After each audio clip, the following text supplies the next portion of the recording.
Welcome to The Drummer and the Great Mountain, a podcast where we share effective tips and practices for working with adult ADD, ADHD in a natural, effective way without the use of medications. Each episode, join me, your host, Bahman Sarram, along with the author of The Drummer and the Great Mountain, Michael Joseph Ferguson. Join Michael and myself in an interactive discussion of sharing our stories as we journey together in transforming what can be the gift of being what we call hunter types.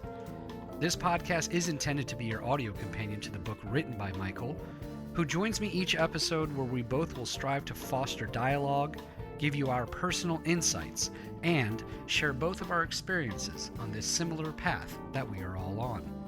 Our intention and hope is that along with the book, this podcast gives you an additional perspective as you listen to us delve deeper into each chapter of the book to give you even more tools to go along with what it is that you are reading.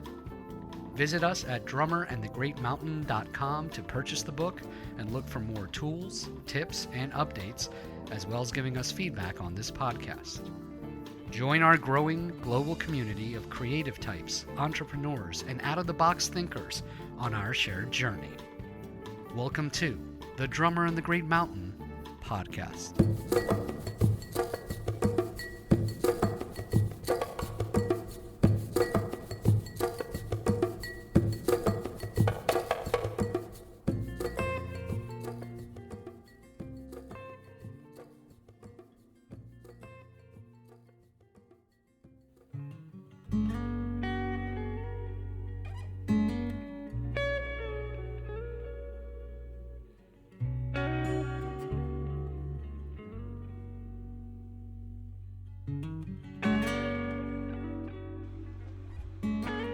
Good morning to you all once again. Welcome to Drummer and the Great Mountain podcast, an audio guide to the Guidebook by Michael Joseph Ferguson, a transformational guide on transforming adult ADD, ADHD, what we call hunter types.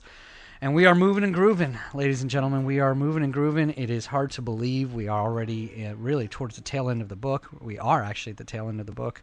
Today we're going to cover and walk you through Chapter 12, which is actually Michael's coaching system itself. Coaching is something we've brought up over and over and over again. We've brought it up in a few different ways. The concept doesn't change about how you get coaching as you're going through this process. And that concept is the importance of having a good support system because you're shifting some fundamental things in your life. Two of those that we've mentioned are huge shifts: diet and exercise. Those are the foundations of things that we've mentioned so far on this podcast following the book. And these are major shifts in your life.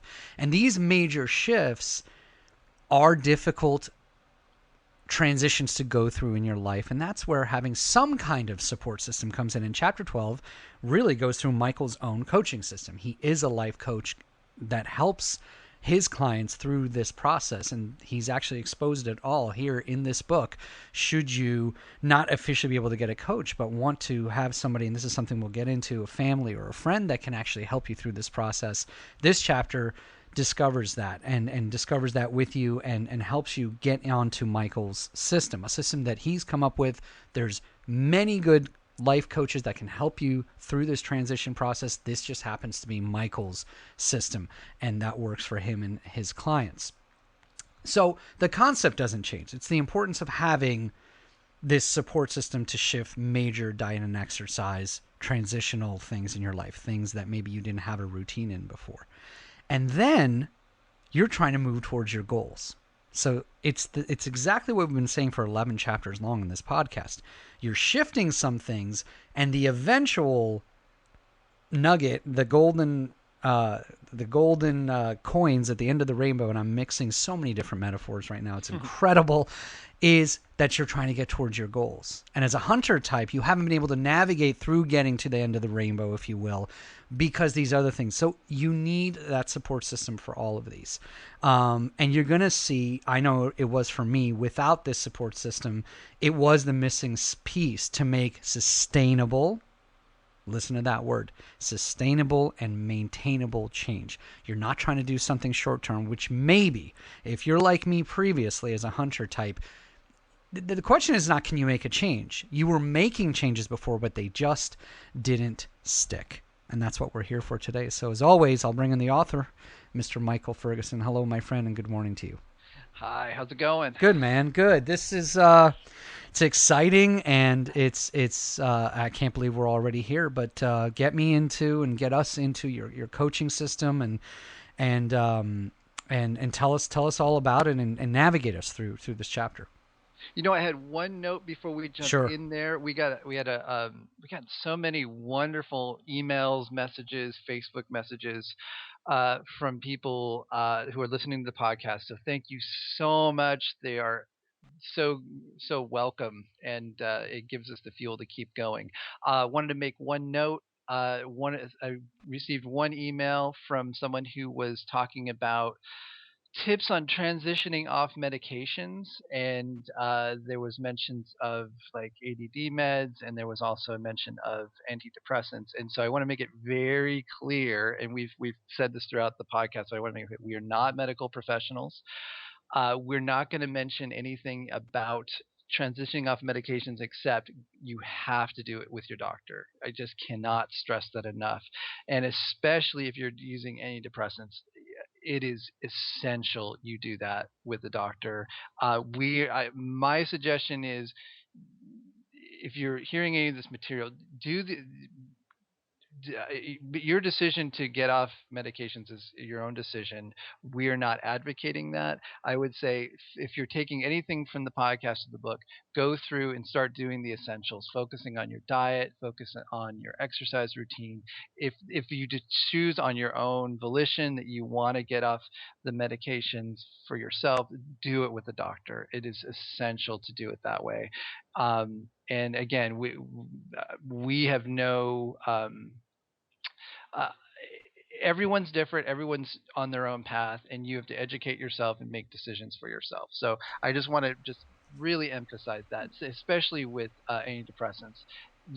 I've had a personal experience long before doing the work with ADD, ADHD. I lost a friend who had gotten off antidepressants too soon and he killed himself. And this happens a lot. This is sadly, and especially as I was researching the book, I was shocked to see how often that happens.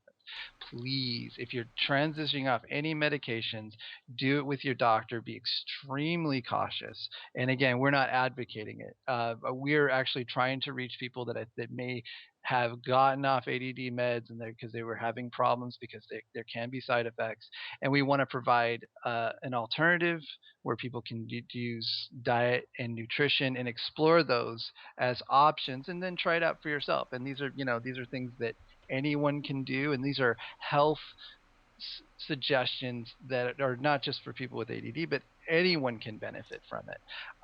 From just basically improving your diet, improving your nutrition, getting into good exercise routines. So I just wanted to mention that. There's tons of disclaimers in the book on it, but I wanted to just mention on the podcast. So just to be very, very, very cautious and focus on improving your diet, improving your nutrition, and then just see like how that, and especially then today going into the life coaching piece here. These are all things that just not just with ADD, everyone can benefit from these particular pieces. So Great point. And yeah, please do take in what Michael said there, because it's very important to realize that we are here for those that have picked up the book, and this is the path that they're on, not telling you to get off any other path by any means whatsoever. So get us into your system, and maybe first, I know that in the book you break it out in parts, and we're going to kind of on a high level go over those parts, but um, kind of why well, there's different vehicles, right? There's actually paying someone as your life coach, and that's great. There's different ways to do it. So talk to me about the different ways to do it, but why is this so important? I've kind of blabbered in my way of why I think it's important, but give me your yeah. viewpoint of why this is important. Well, so I got into life coaching. I found it, she's like late 90s, I think. And so what's fascinating about life coaching is it's this context for support that didn't exist until I think like the late 80s was when it started kind of coming on online. So it's a context with you that someone can have with another person or a group to review goals on a regular basis, to get support on things that are challenging in their life, and then just getting encouragement and sustainable regular support, and that kind of pulls in like kind of counseling and other things that people listening and things, needs that often get met during like a counseling session, but then expands it out to being life support and just sort of, and what I find is also life coaching is about personal empowerment, and in that it supports the individual in coming to a session, and especially how I like to do it is like just having the space to then say, okay, here's my goals, and not rely on another human being per se, but just have the context for support so that they can empower themselves to go, okay, I know I have this part of my schedule every week or every couple weeks to do this, and it's liberating because then you feel like, oh, okay, I have this thing to fall back on if I slip or whatever. I know every week or every couple weeks I can come back to this space and zoom out on my life a little bit and look at the whole picture and make adjustments. And I think we all, especially because life is so complex in the modern world, we need this kind of support. So I would say the benefits then of it are, it's often the missing piece like you mentioned of making sustainable change, like making shifts in your life, going towards your goals and keeping up with them.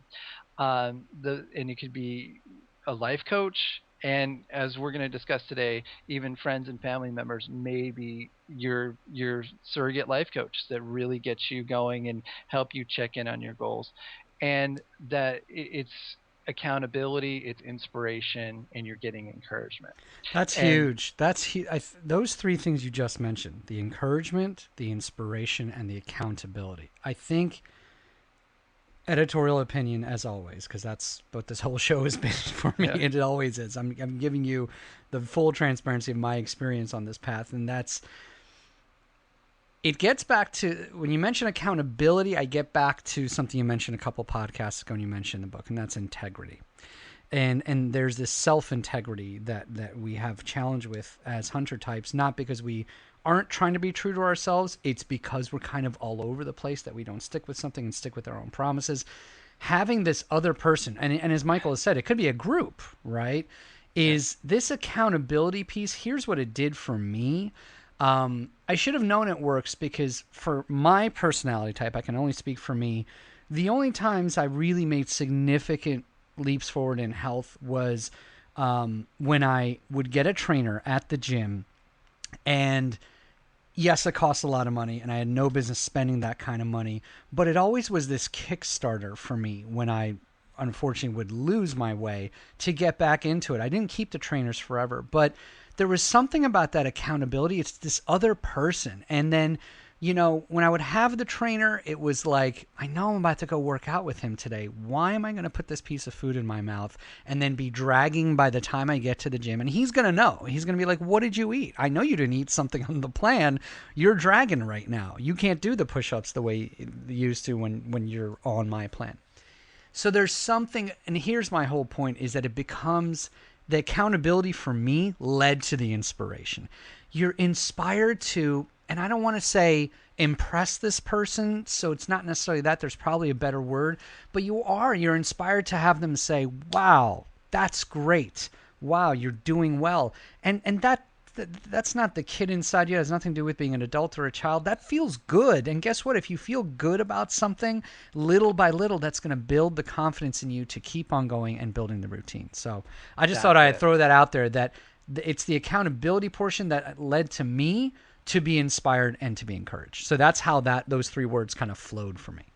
That's, and that's it. And then, I think the thing that I know I struggled with a lot, when I first started getting into personal growth and wanting to, like I'd say my early 20s, was I get all inspired. And we've talked about this before in other podcasts. You're all fired up. You're like, oh man, I just listened to the podcast. I'm feeling great. Whatever it was that got you lit, I would be like, okay, I read this book. I'm feeling really inspired. And then 3 weeks later, I'm right back to square one again. Mm-hmm. And so what I found then as I started, my evolution early started with going to having brainstorming groups, and you can look at those online. I mean, that's been going on for a long time. People getting together and brainstorming on the, what, having other people's feedback on ways to get to your goals and get feedback.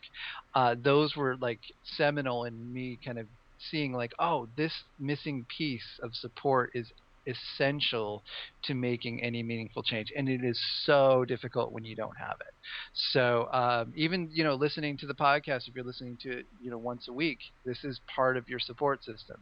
But then having that extra piece of a coach or a coaching system, or a group, is really what supercharges everything and then creates that sustainability. And all you have to do is make sure that it's consistent, that you have it on the calendar, you know who you're working with, and you're staying steady with it. And whether that's someone you're paying or someone you're trading time and energy with, that's often the missing piece. So I want you to.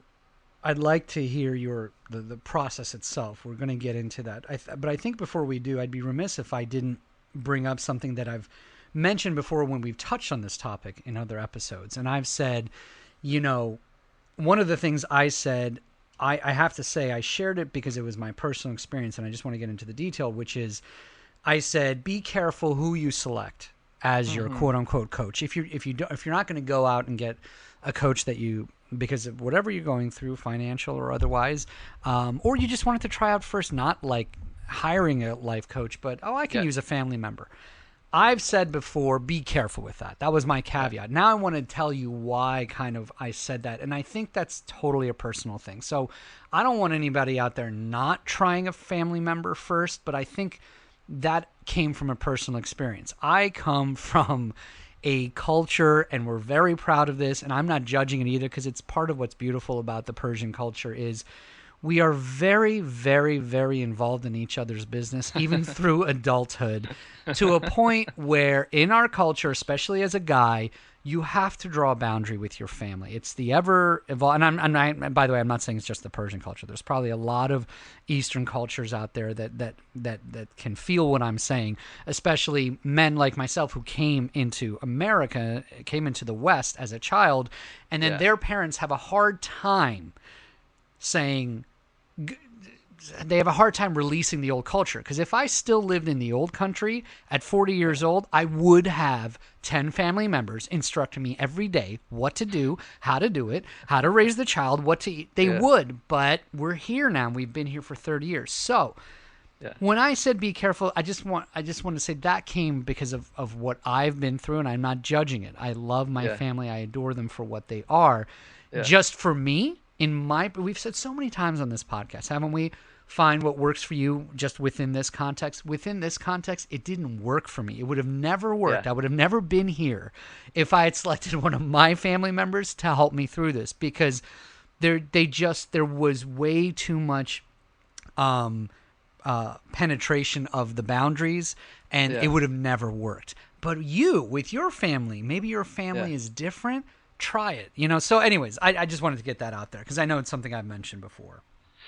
Well, so that's a good segue into this. So I think what I started to see, and when I was working on the book, was that there was a lot of people can't afford coaching. Life coaching can be expensive, and it's worth it. I want to just promote. There's so many amazing life coaches out there, so I really want to promote them heavily. And I also know there's a lot of people that can't afford it, and they may, depending on where you're at, you might be really on the edge of like money's challenging right now, and if that's the barrier to you getting support, then um, what I put in the book was I just put the entire coaching system that I use, and I've really tried to simplify it down to something that everyone can use.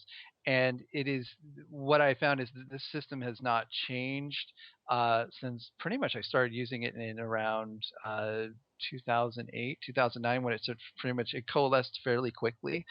And it's basically from my experience what what are the 4 areas that everyone needs to check in on, regardless of ADD or not? Just basic. What is the context? What is the structure for a session? That if you stick with the structure over and over again, there's a cumulative effect of support. And so that's what this is about. And there's 4 parts, and we're going to go through each part. And this does not change. Every single client I work with, it's the same system. We go through the same exact thing. And so at some point, I realized, well, I don't even have to be in the loop. Like this can be done with the other people, can do this with other people or with a group. So as you're listening to this, you're all very creative people. Listen to it, and my suggestion would be, we're going to cover some of the basics. It's definitely a lot more information in the book, so highly recommend. There's also a really nice chart in the book that shows that shows the whole process on one page. So that's also very helpful. So we're going to go through the 4 parts, and these are basically if you're doing like an hour and a half session per. So as far as timing, I would recommend in the beginning shoot for like an hour and a half session, a couple hour and a half sessions in a row, maybe one every couple days, or one every week. And then after a while, if you're doing it like once a week, then an hour is fine. If it's every couple weeks, then I would say an hour and a half is pretty much for everyone that I've ever worked with. Because of the complexity of our lives, most of us need at least an hour and a half. So just as a container for that. So the 4 parts are review, which we'll talk about, check in, brainstorming, and scheduling. Okay. Those are the 4 parts. And how about we just jump in and cover each one individually? Sure. So review is basically reviewing your goals. So if you've worked on the life visioning chapter and you listen to that podcast, you've maybe done some of the assignments. So basically, this is how you take your life visioning goal, like things that you want to do, and in this section, basically you or your coach. So there's going to be 2 people involved in the coaching process. There's going to be the client, whoever it is receiving the coaching, and then there's going to be the coach. And that could be anyone that you select. You can just read through the notes and just go through one step at a time. Review is reviewing the goals. And so what I recommend is you start to build a goals list of your short-term and long-term goals. Try to condense it down, try to turn them into affirmations, such as like a goal would be like, I am now successful in my new business, um, playing music, you're making a living at it. Maybe that's one of the goals. You read through the list, and so oftentimes most of my clients request that I read through the list, and they listen, and then I encourage people to then tell me what's alive. Like if you especially have a long list, not every single goal you can cover in that session, but 1 or 2 of them, your gut's going to be like, that's really important, or I feel miserable because I haven't gotten to that goal yet. Regardless of it, trust your gut reaction to it, and then you just tell the coach, okay, yeah, that one's alive. Let's cover that. The coach then sits as they go through the session, writes, has a notepad with them or on their computer, which is better, and writes out, okay, cover this in the next part of the session. And right there, you have this dynamic that you're building. And this dynamic, I think, is why we emphasize, like we said, whether paid, family member, friend. The first part is someone you trust that is committed to this process with you. And if they are, and as you're reviewing, just in this stage alone, this is why it's different than trying to do this on your own. Again, it doesn't have to be a paid person. It can be a family member that takes you through this system. Any system that works for your transition, for your life coaching is good. This is Michael's system. Why I like Yes. this portion to start out with review is, you had a long week. You're tired. Maybe you got a lot going on. This just resets things a little bit. And this is really, imagine trying to do this on your own. Imagine trying to like review what your last goals were, where you stand out with them. There's something about another person doing this with you that, just imagine either it's over the phone or you're doing this in person. And while they're going through this review list, it's just like you close your eyes and you're just kind of taking it in. And by another person going through this list, instead of you trying to do it in your own head, you really start to like focus in on, oh yeah, this is where I am with that goal. Yeah, this is alive. This is I'm having a challenge here, whatever the case may be. And this is that dynamic that you're building that's important, that I imagine is just really difficult to do on your own. So that's my 2 cents on that review part. That's it. And the thing of it is, and you nailed. So there's a lot of logic why these steps go in the order they go in. And you just mentioned it. The reason why you review your goals at the beginning of the call is because or the session, which is maybe an in-person session, is that it's so easy to get lost in the world. And forget your goals. And so if we just jumped right into brainstorming at the beginning, it would almost always be putting out fires. There's always like something going on, or there's some challenges going, and you just get lost in that. So by reviewing your goals up front, you're giving yourself context of like, oh, wait a minute, okay, here's the direction I want to go in, and it colors the rest of the session. So it's essential to do this at the beginning of the session. Great. And that's it. That's pretty much, you're just reading through your goals, and you're noting which ones are most alive. And again, I trust your trust your energy, and sit, like, if it's flat, you read a goal and there's no energy towards it, let it go. And because you're doing it on a regular basis, it will, from my experience, they will all come back. And eventually, if there's a goal on the list that just there's no energy on, then eventually you can just pull it off the list, because it's not something that's really connected, or you may have to rework it. So basically, you're reviewing your goals, and then you're also noting, like, okay, I want to add this to that list. And one of the things that I do is I use Sonia Choquette's Your Life's shoot, I totally forgot the name of the book. Your Heart's Desire. She has those, and we mentioned this in the life visioning chapter, different categories like health, work, creativity. To have those kind of bigger categories for your life goals makes it a lot easier to then to go, okay, I want to add another goal in that particular category, and this is the time to do it. Or I want to like tweak the way that's worded so that it feels a little more, it gets me a little more inspired. So all of reviewing goals, that's the first section. And just a note, what you mentioned, there's a reason this chapter's kind of at the end, because you're going to notice we mentioned in the beginning, the interconnectivity with other chapters. So reviewing connects, as Michael just said. I just want to emphasize it. This is the life visioning chapter. You're now doing the life visioning. You've done the work to know what you want your life visioning to be and what your vision goals are. Now you have a coach, quote unquote, whoever it may be, an official coach, family, friend. Now you're having them work with you on that. So there's interconnectivity. Take us through the second step, the check-in. Okay, so check-in. So this is almost like kind of classic talk therapy, and I find that this is really, it's often a big poke of the call or the session, and it's important to kind of keep track of things, because this section can actually get out of hand. So the second check is this is check-in. So that's what I call it, check-in, and we split it up into wins. What are the wins since the last session? What are the things that you want to celebrate? Challenges. What are the things that are challenging you right now that are maybe difficult, or things that you didn't do that you feel bad about, or just something you're struggling with? Those are challenges. And then the third part is just looking back to the notes from the last call to review anything that was on the action item list. So basically those are the three sections in check-in. So starting with wins, challenges, and checking in on notes from last session. Simple enough. The wins and challenges, let me give you, again, more personal experience here from my vantage point. It may just seem like some words on paper, wins and challenges, but going through this experience, you're going to notice powerful things, at least for me, in realizing how humble perhaps normally you are. And let me just say, it's something you're going to have to get used to, is you're going to learn through this process not to be so humble, because it's really important not to be.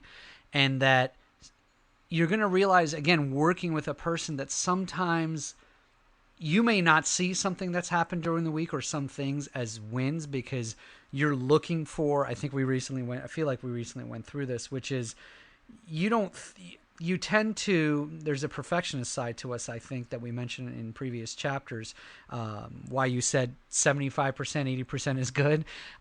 We tend to do that 100% thing, and I found that in the beginning, you tend to do that with wins. Well, it's got to be 100%. A win's got to be something new. I had to have achieved something grand and new. No, we were looking for, you set a goal, and are you still maintaining it? that's a win. And Yeah. it's working with another person that's going to help you realize these things. So, That's great. And you make a really good point. So what part of what this does when you start to, instead of just going, okay, here's what happened since last session, which could just be all over the map, you're now focusing it in terms of what were the wins and what are the challenges, and it gives compartments to start putting things in. The benefit to this is then you start to track during the week if you go through this process regularly, like, oh, okay, that's a win. Oh, okay, I got to mention on this call, okay, this is a challenge, I need to get support on this. Your life that you up until that point was all muddled together is now starting to break out into specific areas that you can start working with. So you can start celebrating your wins, which helps you, which motivates you to keep going, which we've mentioned before. If you don't celebrate your wins and you're constantly looking for the next thing and the next thing, that's suffering. That is guaranteed suffering. mm-hmm. So by taking a breath and saying this was a win, and maybe during the week you start to write down, okay, here's my wins for the day, here's the things that I'm challenged by, it starts to clear that mental fuzz and get you to really put things into categories that you can start working with. So challenges, we talked about wins is pretty self-evident. Challenges is anything you're struggling with, anything you're challenged by, anything that's causing you suffering. um, this is the time to mention it. And sometimes just getting it out, from what I've heard from clients, it's so relieving to just go, oh, this happened at work and it's just miserable and blah blah, and just talking it through. This is talk therapy. I mean, this is why people pay to go to a counselor sometimes. It's just to have someone listen as they talk, and the coach during this whole time should be quiet and just listen, not interrupt, just take in everything and go through the list and write down as best you can what were the wins and what were the challenges as you're taking the notes. That's very important. And specifically, the wins and especially the challenges can be put into the third section, which we're going to cover in a second, which is brainstorming. Yeah. So before we get to brainstorming, I do want to move on to that. The only other thing I wanted to mention on the check-in process is something that Michael has brought up over and over in the book, and we mentioned in the podcast. Again, sharing here. If you find yourself getting to this portion of the coaching session with whoever your coach is, and you're using this system, if you find yourself depleted of either, well, I can't really think of wins or challenges. Go, here's the interconnectivity. We mentioned how important journaling is. Journaling came up in diet, journaling came up in exercise, journaling came Yeah. up in life visioning. Yeah. Start to use those tools. You have that toolbox. So Yeah. if you see yourself not having much input here, your coach will probably also point it out as, hey, let's get back to it. It sounds like we need to get back to journaling, and just having that part of the journal that's like that again. And you're building habits here, and one of the habits you're going to start to build here is what Michael said. Something good just happened. Write it down. Now, something challenging just happened. Write it down. By the way, you're also serving yourself in a second way. By writing these things down, if it's a Monday, you're not with your coach till Saturday. Therapeutically, you're getting it out a little bit so that you're not Yes. kind of stuffing it up in the pipeline there. And Yeah. then you're going to talk to your coach about it. So that's just my 2 cents. Get us into brainstorming. That's it. Well, and then the third part, I just want to wrap Yeah. up on this. And then the third, so it's wins, challenges, and then looking over notes from last call. So we're going to cover at the very end of all these different sections, creating an action item list. So you're going to basically look back to the last session. The coach should have a document that has all the notes from the calls or sessions for in-person sessions, and they can look over the action items and say, here's the action items from last call. Where are they at? Did you get them done? Did you not get them done? With no judgment, just like here's where they are, yay or nay, and should we cover it today in this call? So that in this call or session. Got Most it. of the time, I say call because almost all the sessions I do are on the phone, Sure. but they can be in person as well. So that's check-in. Third is brainstorming. Mm-hmm. So brainstorm. So this is the meat of it. This is the meat of the call, is the brainstorming section. So by this time, if the coach has been taking notes with the goals, there would have been specific goals that were alive that were now can be placed into the brainstorming list. And then there's also challenges and things that came up in the check-in that will also be on the list. So at this point during the session, there should be a list of a number of things to cover in the brainstorming section. And so what brainstorming is basically you and your coach, whoever this is, and again, you might be trading back and forth. One person might be the coach, and then that you switch over and the other person's the coach. You're going through and you're brainstorming back and forth on the different points that have come up in the call before this. So what I find is just going through this process, you will get nothing's going to get left out. You're going to have a really good list of what's going on in your life by this point. And so because there's probably a fairly large list for most people, I recommend picking the top three. Have the person who's the client listen to everything that's on the list. The coach reads through. Here's all the stuff. So here's a couple goals that you had mentioned that you'd want to cover. Okay, and then here's some challenges that seem to be coming up right now. Got it. And any other notes that came up during the check-in. And then the client can go, okay, I really would like to cover the challenge at work. I want to focus on that particular goal, and I want to focus on that particular goal. Okay, so you got three things to start with. And then depending on how long you've set for your session, you start to go through and you go back and forth and say, okay, with this particular challenge, talk it through. What's going on with it? Okay, what actions can be taken to shift this? And so this is the point where you're getting support from another human being on both challenges and also then with a goal, like, here, what's the next step with this goal? Okay, where are you stuck?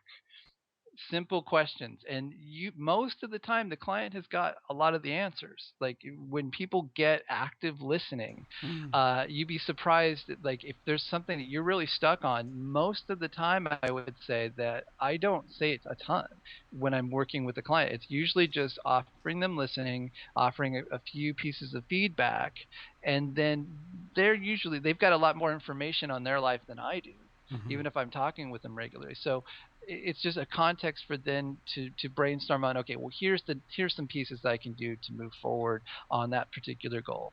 Excellent. And that's basically, so yeah, I would like to hear your take on this, because we've been doing coaching sessions for a while.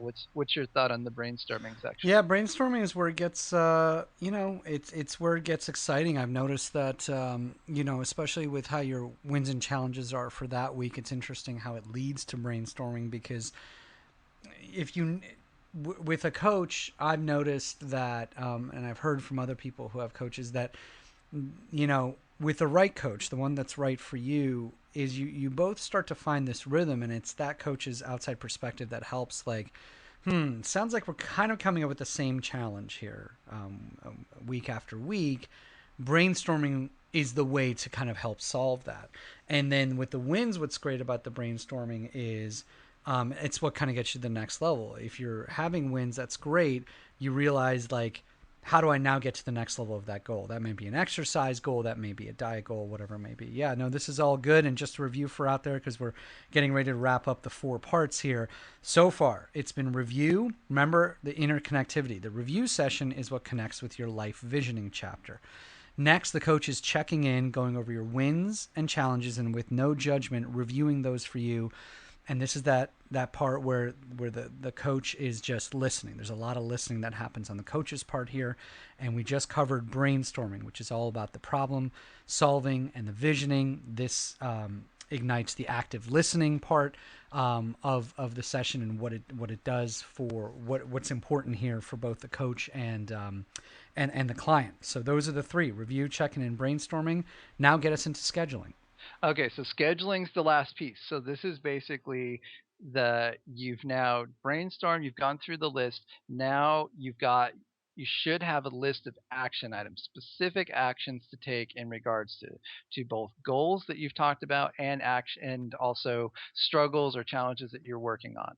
So the as we mentioned before, action items list, those go on the list, you write them down, and then as many as you can, take those actions and place them on your schedule, put them on your phone, put them on your calendar, and set reminders. That's the big thing. I mean, in the modern tech world, most everyone's got a phone. This is the time where the client writes down these notes in the action items on their action items list and then places those items on their schedule. And that's where the rubber meets the road. It's like you've got what you need then from that call, and also just talking it through. A lot of it just really does go in, and oftentimes that's enough, but I always encourage my clients, put as many as you can on the schedule while during the session.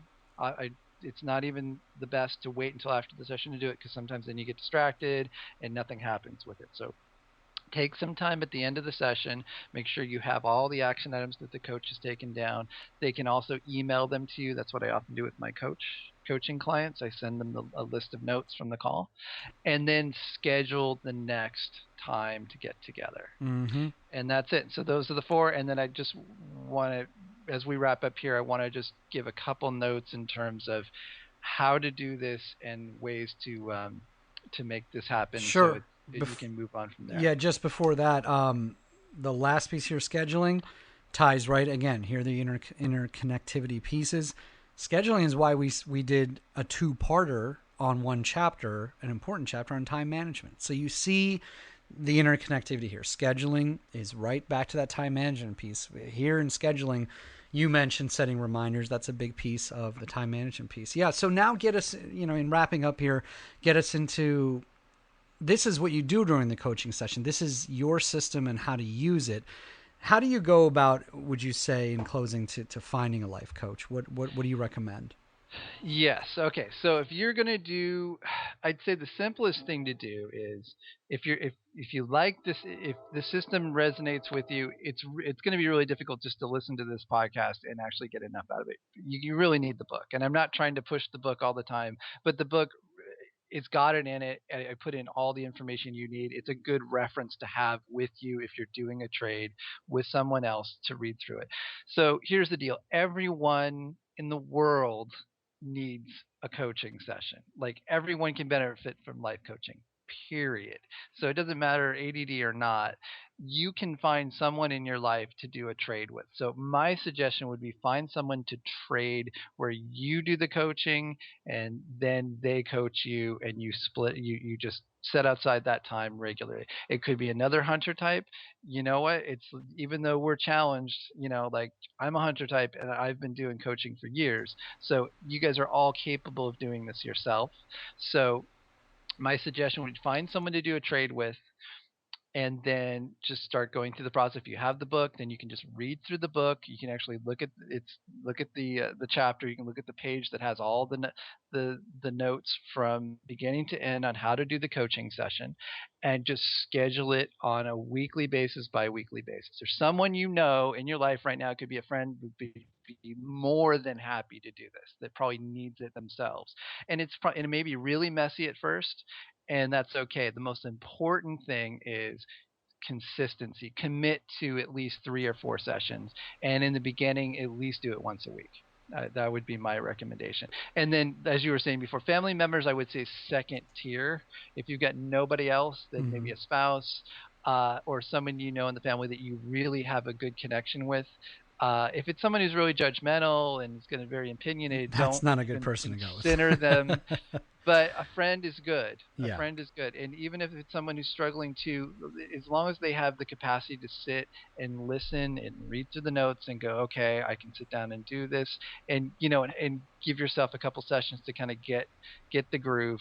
That would be the ideal way to do it, I would say. And then, of course, then, as you just mentioned, there are many amazing professional life coaches in the Oh yeah. world. So I Yeah. would highly recommend, if you can afford it, that could be the best way to go. My only recommendation with that would be, from my experience, um, a lot of coaches will offer free sessions. I find it's better to build trust before you start sharing intimate things about your life with another human being that you don't know yet.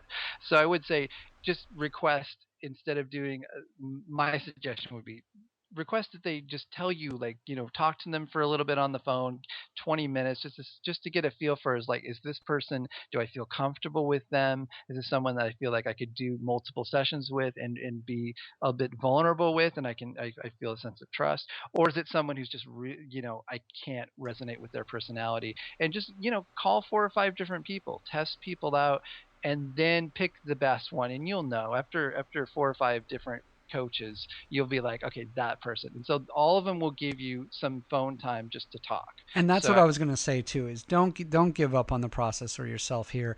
It might take 2 or 3, and that's fine. Don't think just because the first one maybe doesn't work out.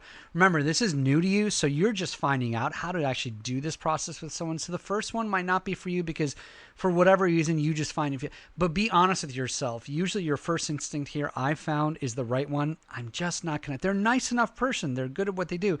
I just don't feel that connection. I cannot express to you how important that connectiveness feeling, which is what you mentioned. It's trust, but I think it's also, there's an additional piece of trust, which is I feel connected to this person and I feel like I would work well with them. And that's really it. We got some exciting things coming up. We're going to be getting into the creative life, which is the next chapter after this. And there you have Michael's system, in audio version, in the podcast version. But remember, the book gets into a lot more detail.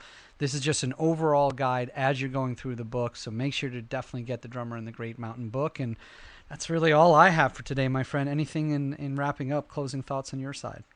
No, thank you so much. And I also just thank you all for, I noticed that many of you went over to Yoga Wisdom and Wellness and made comments. And I believe probably by the time this podcast comes out, they've already picked a couple winners. Great. So thank you all. And thank you. Please continue to send your feedback, your experience with the podcast. It usually takes me a few days to get back to people. So between the two of us, we're both pretty busy. So please be patient. If you've emailed us and we haven't gotten right back to you, give us a little time, and we do respond to every email and message that we get. And to top that, the feedback that's been coming lately has just been, it's growing not only in number, but what's growing is how honest and open you're being with your feedback in what this system is doing for you. But it's more important than that. It's just so good to hear just how forthright people are being with themselves, about themselves. And really, a lot of the emails we're getting are positive ones. These are great emails. People are saying, I didn't realize, now I do, I'm on it. And it's great. I really do feel like we're building something here. So thank you to you, as always, my friend, getting up on an early Saturday and doing this. Yeah, you as well. Thank you so much. You contribute so much to this, and I know we get a lot of feedback of just how much people enjoy your hosting of the podcast. So, as always, much gratitude. Gratitude right back at you, my friend. DrummerandTheGreatMountain.com is where you can visit us, purchase the book. Facebook link, Twitter link on there. Keep the feedback coming via those vehicles. Remember, as far as the podcast itself, please leave us reviews on iTunes and Goodreads, and check out all the good information on the website and the social media links. And as Michael said, give us the feedback. We will get back to you in due time. And we are thriving in your feedback, and it is absolutely keeping this engine going for both of us. So thank you to all of you out there. And as always, take care of yourselves and your health. Be well.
Thanks for tuning in.